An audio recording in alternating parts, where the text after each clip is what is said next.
Hey, what's up, everybody? Welcome to another edition of Wade Watches. I'm Wade, and today I'm going to be reviewing Night Swim, directed by Bryce McGuire and starring Wyatt Russell and Carrie Condon. And okay, so I'm going to be honest. Didn't go into this movie with the highest of expectations because it is a January horror movie, a PG-13 rated January horror movie, and if you're a cinephile like me, you know that usually those aren't of the highest quality. Though in the past there have been exceptions, as I said in my out of theater review. But I just didn't go into this expecting Talk to Me or something that would really like rattle me to my core, be this brilliant concept. And what I expected was slightly what I got was slightly better than what I expected. Only slightly. This movie's all right. Night Swim's all right. Um, the concept of a haunted swimming pool was slightly intriguing to me, and when more is unraveled about the swimming pool, I kind of felt let down by the reveal, and spoiler free, so I'm not going to say what's going on with this haunted swimming pool, so don't worry. But let's just say, like, the reveal was kind of like a mixed bag for me. I was like, yeah, I kind of figured it would be something like that, but is that all really? I kind of felt like it was definitely giving off Poltergeist vibes, like, oh, we're doing this again. But other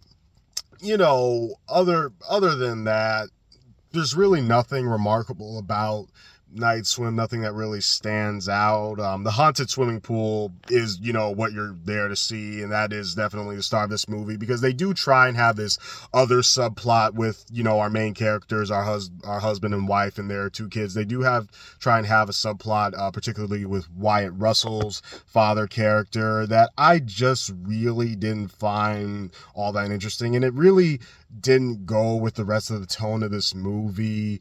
I kind of, and it was even like bizarre. It bizarrely enough reminded me of like those Disney sports movies that Disney used to make. I guess they're no longer doing it, and if they do it, I guess they're going on Disney Plus. But there was a time when Disney released nothing but sports movies. I was around for that time, and I kid you not, something that receives a lot of attention in this movie, in addition to the haunted swimming pool, is straight out of a Disney sports movie. And there's even like one scene in this movie that felt to me was taken right out of a Disney sports movie that I grew up with. I won't say what it is. Maybe if you see this movie, you'll know it like me. But I was kind of surprised that that's the direction that they decided to go in, and that nobody thought of that when including that scene. I guess it's a very obscure movie. I know it's probably not as popular as something like Lion King, so maybe they didn't even know it existed, but that's what it reminded me of. Enough said on that. But that's all I got to say. It's okay. It's a mixed bag. It's average, kind of like last year's Boogeyman movie, where you got some neat concepts. You even got some genuine moments of tension, some scares, some good ideas there, but the execution is kind of mediocre overall. I wasn't really rooting for anybody. I didn't particularly care too much about this family. They're not terrible actors at all. They were all trying their best, but I just really didn't connect with them. That's what they were lacking. I compared this to Poltergeist. In Poltergeist, I felt like you definitely get, and I'm talking about the original 80s one, by the way, you definitely get enough time to connect with the family before shit starts going down. It's much more of a slow burn, but this clocks in at 90 minutes, so shit just pretty much starts going down right away. But they do try and attempt some moments of suspense, but it's the same stuff you see in your generic modern day horror movie, where it's all leading up to one big jump scare and somebody screaming. But it was fine when it was done.